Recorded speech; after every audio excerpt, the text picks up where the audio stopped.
welcome guys. Now in this session we'll discuss what is the mesh analysis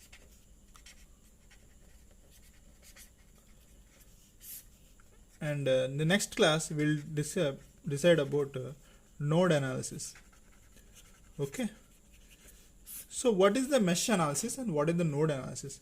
For doing mesh analysis you require Kirchhoff voltage law and Ohm's law. Okay, so by using mesh analysis we can find mesh currents. So this is about introduction of mesh analysis. Now we'll go to an actual thing. Here is, let us take again one T circuit. Okay, this is R1 and this is R2 and this is R3. So for this T circuit I keep a source, a value of V. So I am giving a naming of voltage source having voltage value 1 and R1 a value of 2 ohms and R3 a value of 3 ohms and R2 a value of 3 ohms and R3 of 4 ohms. Let us take. So our thing is, now the thing is, the mesh analysis is used to find mesh currents. So what are the mesh you having? This is, let us take, this is M1 and this is M2. Either you can take M1 M2 or L1 L2. Okay, so here we are having two meshes. So the currents in the meshes are, let us naming them I1 and I2. Now, so what is the mesh current I1 means? The current flowing through this entire branch and the interaction, that is the I1 current which is not only flowing this branch, but this I1 current have impact in R2 with respect to I2. Therefore, I name the current flowing through this R2 I equal to what here? I1 minus I2. That means if I assume current is flowing from top to bottom, so what is the direction of I1 is with respect to similar to I. So I is flowing, let us say, at this direction. I1 is flowing also in this direction, but I2 is flowing opposite of I1. That is I2 is flowing opposite of I and I1 is flowing opposite to him. So for I can be represented as I1 minus I2. Therefore, the current is flowing through R2. It is I equal to what? Mesh currents I1 minus I2. So why we require these things? So the mesh analysis is generally used to find only mesh currents. If you use a mesh analysis, you will get current I1 and I2 flowing, let us assume. After finding I1, I2, is that okay? No. But if someone asks you to find what is the current flowing through R2, that is I am naming as IR2. So what is the current flowing through the R2? That is current flowing to the R2 is I. So that is I. So what is I here is I1 minus I2. The question is finished. And what is the voltage across R2 means? Let us say the voltage across R2 is VR2. That is the voltage across the R2. So according to Ohm's law, V equal to IR. The current flowing through R2 is I and the resistance is R2. This is also over. So we found VR2 by finding I. How we will find I? By finding I1, I2. So we will find mesh by using mesh analysis I1 and I2. So we will find the current IR2 is equal to I and I1 minus. So current flowing through R1, that is, let us say IR1. What is the current flowing through IR1? So this mesh current I1 will flow from voltage to resistance, same current. From here it gets diversion. It goes to I and I. So I am representing, so IR1 will become I1 only. So voltage across resistance R1 means VR1 equal to what? I1 into R1 or IR1 into R1. This is also other response you got. And again the current through R3 means, let us take IR3, which is equal to I2, and voltage across this resistance, that is voltage across R1 is VR1, and the voltage across R3 is VR3, and the voltage across R2 is VR2. So voltage across IR3 means, how we will represent? VR3 equal to what? R3 into current flowing through, that is IR3 or I2. So these are the responses you're getting. So we are getting VR1 as a response, voltage across R1, voltage across R2, voltage across R3. How we are getting? By finding mesh analysis, that is I1 and I2. That is the power of mesh analysis. If you find I1 and I2, the whole things are following. So how to find the mesh analysis means, I said finally we need KVL, that is Kirchhoff voltages in a closed loop equal to 0. So I am having this one loop, this mesh one loop, their loop is equal to mesh here. Now my journey to find the KVL is starting from this source. If I start from here, so again I am in one point, I'm thinking I am taking I1, I2 mesh currents in clockwise. That is my wish. So if other guy may take in anti-clockwise, that is his wish.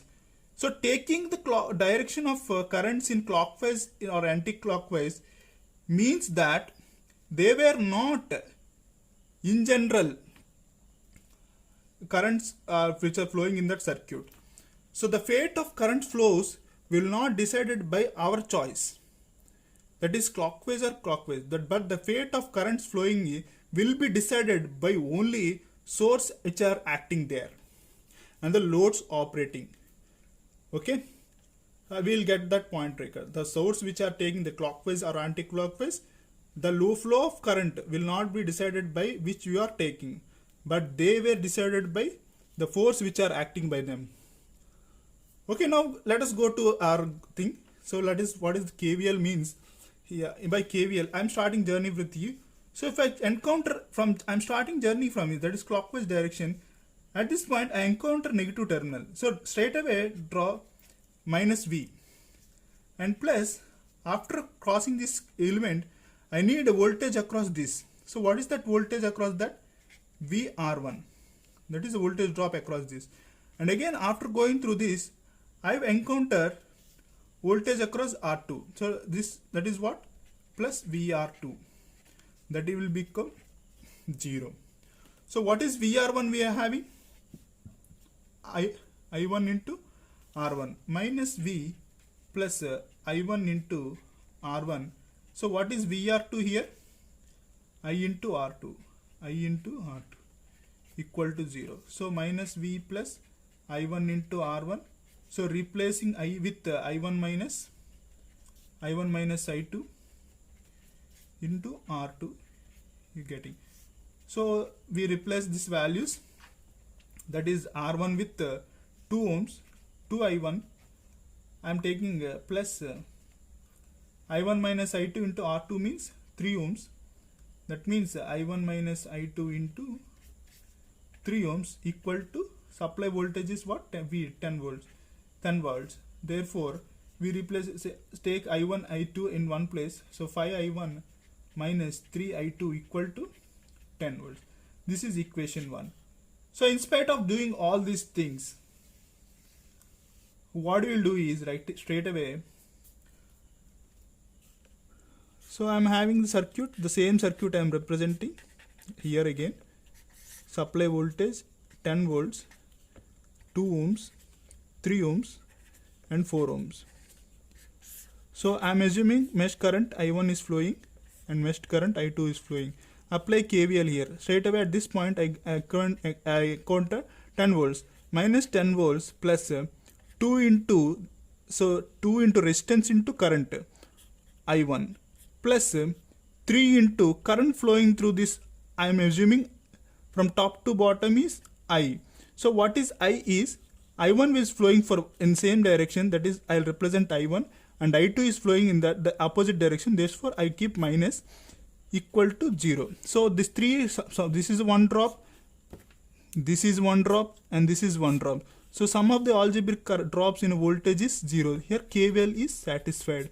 Therefore, we get solving this equation as 5i1 minus 3i2 equal to 10 volts. This is equivalent to this value. So you need to do all this stuff. Just straight away, if you know the KVL means you do. So this is about loop 1. Okay. Now go to loop 2. So again from loop 2, I would like to start from this point, that is clockwise direction.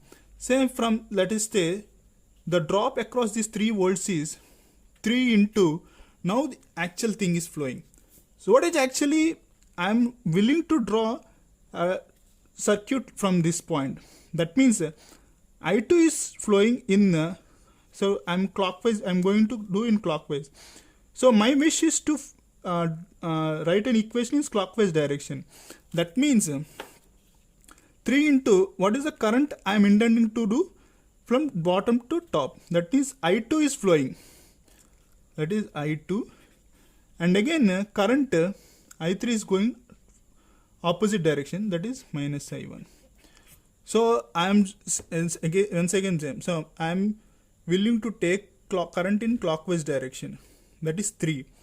So I3, keeping in mind of in this step, so at this point in loop 1 we are assuming current is flowing through the 3 ohms in from top to bottom. Now current is flowing from 3 ohms is from bottom to top. So if you take I in the bottom to top, what happens here? I2 is flowing in assumed direction, that is I. So this is minus I. Therefore, what happens here? I2 will come in positive, and opposite of that we are intended to take is minus I1 plus 4 into I2 equal to 0. So solving this thing, we got 3 minus 3I1 plus 7I2 equal to 0. So you just take the calculator and go to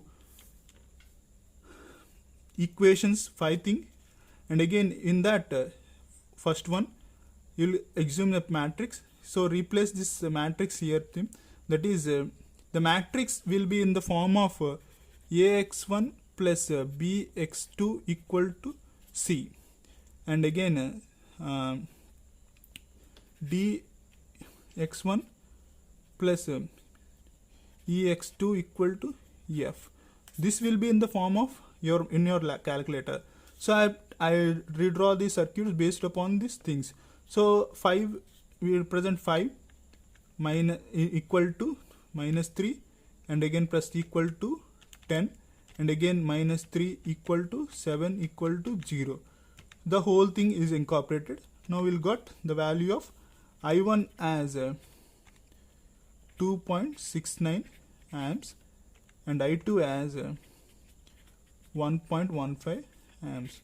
These are the currents which is flowing as mesh currents. After knowing these things, if you want to find voltage across 3 ohms means VR2 equal to 3 into current flowing through that I, that is 3 into 2.69 minus 1.15. So you got 3 into 2.69 minus 1.15. So that is 4.62 volts. So like that you can ask at any across any voltage across any resistance, and this thing. So this is about mesh analysis, and we'll do about nodal analysis in the next class. Thank you.